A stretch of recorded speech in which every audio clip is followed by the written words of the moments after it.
സർക്കാരിന്റെ പ്രധാന പദ്ധതിയായ മഹാത്മാഗാന്ധി ദേശീയ ഗ്രാമീണ തൊഴിൽ നിയമത്തിന് പകരം Viksit Bharat guarantee for employment and livelihood mission Gramin bill പാസാക്കിയതിന് പിന്നാലെ മോദി സർക്കാരിനെ ആക്രമിച്ച രാഹുൽ ഗാന്ധി കൃത്യമായ നടപടിക്രമങ്ങൾ പാലിക്കാതെയാണ് ബില്ല് പാസാക്കിയതെന്നും പാവപ്പെട്ടവരുടെ ജീവിതം തകർക്കാൻ തങ്ങൾ അനുവദിക്കില്ലെന്നും രാഹുൽ വ്യക്തമാക്കി.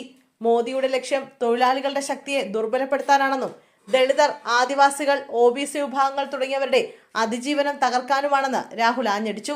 എക്സ്പോസിലൂടെയാണ് രാഹുൽ രൂക്ഷ വിമർശനം ഉന്നയിച്ചത്. 20 വർഷത്തെ പദ്ധതിയെ ഒറ്റ ദിവസം കൊണ്ടാണ് കേന്ദ്ര സർക്കാർ തകർത്തത്.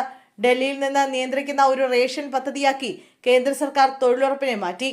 ഇത് സംസ്ഥാന വിരുദ്ധവും ഗ്രാമവിരുദ്ധവുമാണ്. ഗ്രാമീണ തൊഴിലാളികൾക്ക് വിലപേശൽ ശക്തി നേടിത്തന്ന പദ്ധതിയായിരുന്നു തൊഴിലുറപ്പ്.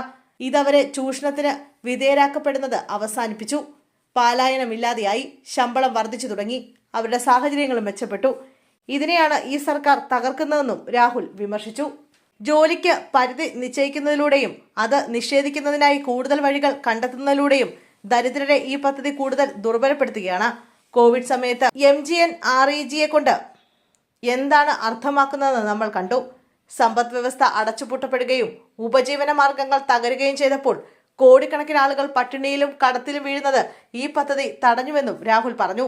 വനിതകളെയാണ് ഈ പദ്ധതി കൂടുതൽ സഹായിച്ചതെന്നും രാഹുൽ പറഞ്ഞു.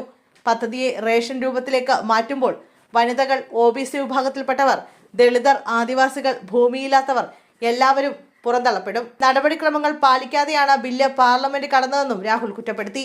സബ്ജക്ട് കമ്മിറ്റിക്ക് വിടണമെന്നാണ് പ്രതിപക്ഷം ആവശ്യപ്പെട്ടത്. ഗ്രാമീണ ഇന്ത്യയെ ബാധിക്കുന്ന ഇത്തരത്തിലൊരു ബില്ല് കൃത്യമായ പരിശോധനകൾക്ക് ശേഷം മാത്രമേ പാസാക്കാൻ പാടുള്ളൂ എന്നും രാഹുൽ പറഞ്ഞു.